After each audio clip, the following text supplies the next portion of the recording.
Hi everybody, my name is Austin, aka the Duke of Craft, and today I am starting on a new and exciting project. Today I'm going to make a strop, and if you're not familiar with what a strop is, it's traditionally a piece of leather used in the last step of sharpening a blade to get it super razor sharp. And you've probably seen something like this before used in a barber shop in movies.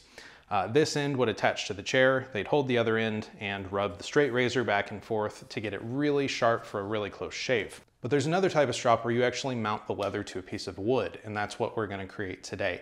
I'm making this as a gift for my friend Frank, and like me, Frank is a big fan of the Lord of the Rings, so I thought it would be cool to do like a Lord of the Rings inspired design on the handle of the strop. And so when I started thinking about handles in the Lord of the Rings, of course, my mind went to swords, and my favorite sword from the Lord of the Rings is Anduril. And this is the replica of Anduril by United Cutlery.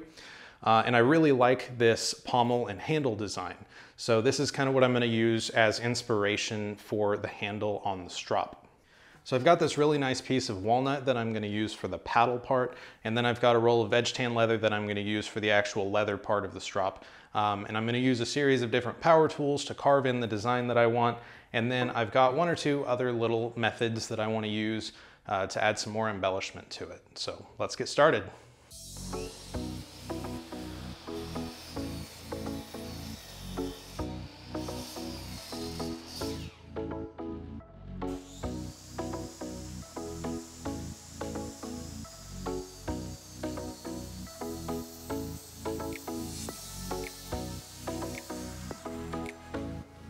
So this is the design that I came up with for the handle of the strop. Again, I wanted to use Anduril as like an inspiration for the look of it, not necessarily copying it, because then the handle would be as long as the strop, if not a little longer.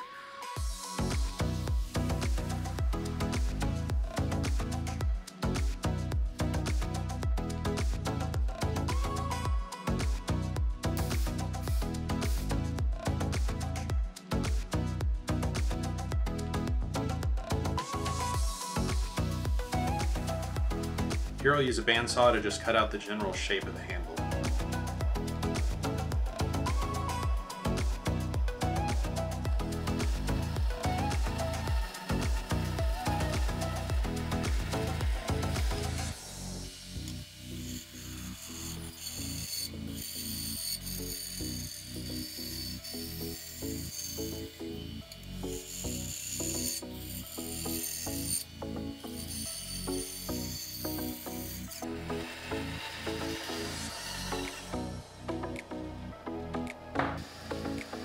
Now I'm using a 1-inch belt sander just to kind of refine the shape of the pommel and remove all the marks from the bandsaw.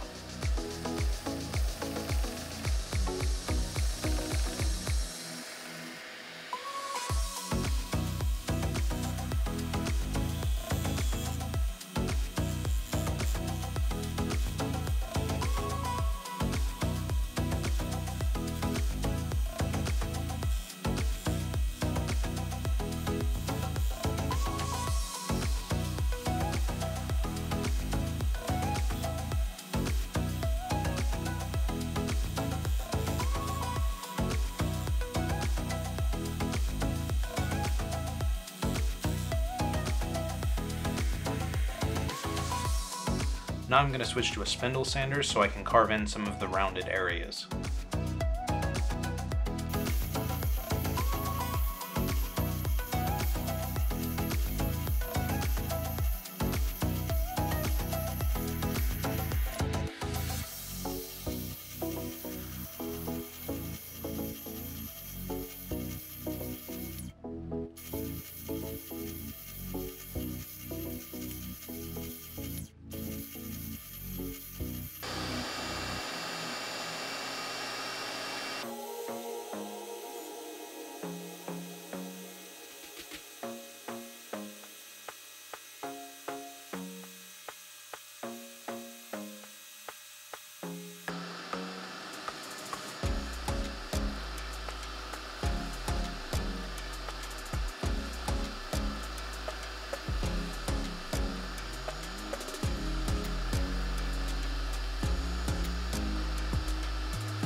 All right, I'm pretty happy with where the handle's at right now. It's got a decent finish on it and the lines are relatively straight. I think I'm gonna move on to the pommel now, and I think I will start by removing this center section that's gonna be a hole all the way through the pommel. So let's do that.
Next, I'm going to move back to the belt sander again to do some more carving on the pommel.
All right, so I've got the overall shaping done on the pommel except for this center part.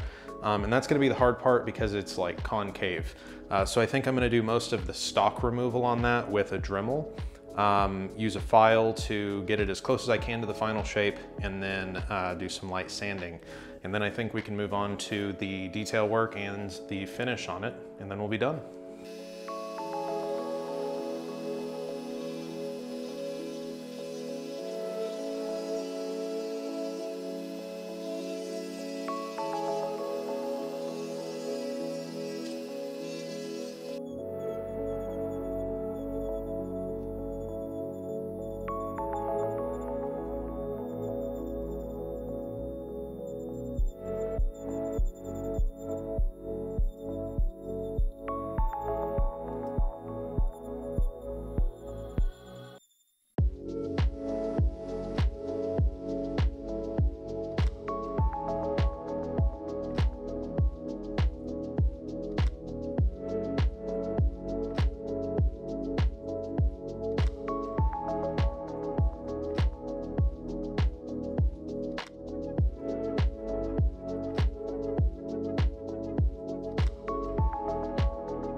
All right, well that part was stressful. I was worried because I know that one little slip in my hand and I could have screwed this thing up, but it worked out. So now I'm gonna move on to the sanding part to clean up the finish and even out all the lines, and then we can move on to the next steps.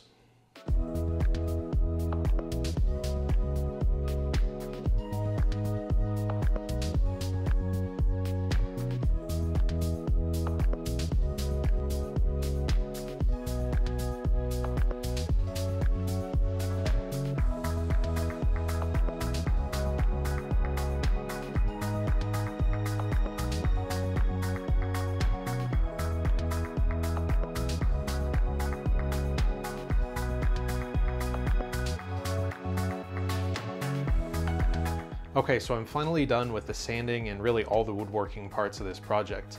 But next I want to add my friend's name in Dwarvish runes to the side of the paddle part of the strop. And I'm going to show you how I'm going to do that here in a minute. But first I need a stencil of the design.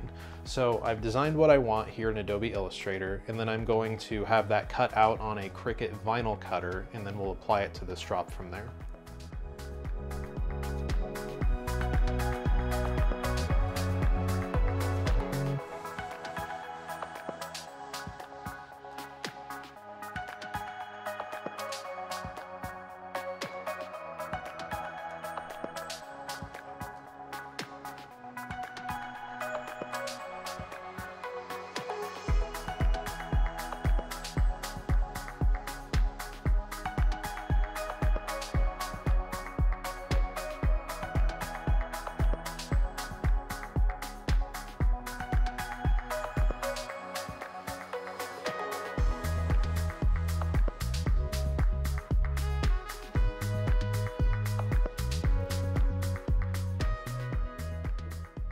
Okay, so I have the stencil applied to the strop.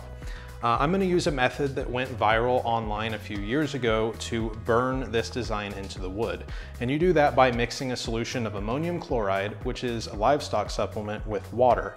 When you apply that to wood, the areas that the solution is applied to burn faster than the rest of the wood, which effectively is going to burn the negative of this design into the strop. I found that the best method to get a good finish on this is to apply the ammonium chloride solution and then immediately soak up the excess with paper towel. Otherwise it gives that a chance to penetrate into the wood, and it can kind of spread through the fibers, which makes your design less crisp. Now I'm slowly hitting that design with my heat gun. You want to make sure you don't hold in one spot for too long, otherwise the surrounding wood will burn as well.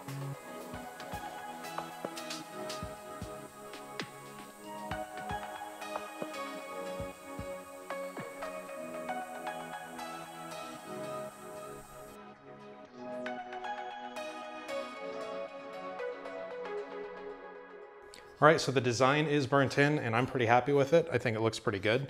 All that's left now is to apply the finish, which is gonna be this Rubio monocoat.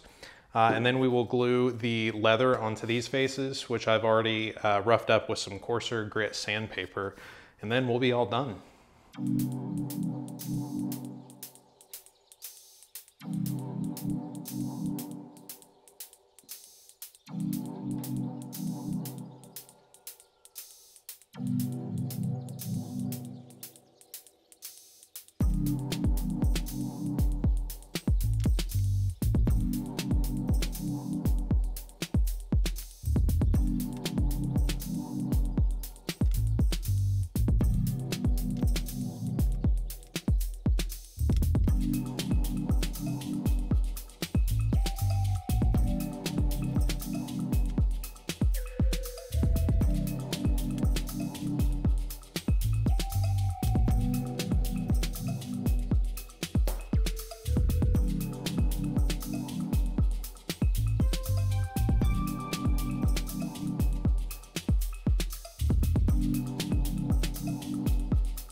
All right, I have made the 2.5 hour drive up to deliver the strop.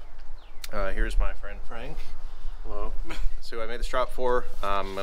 It's cold out here, so we're just gonna open it and move on.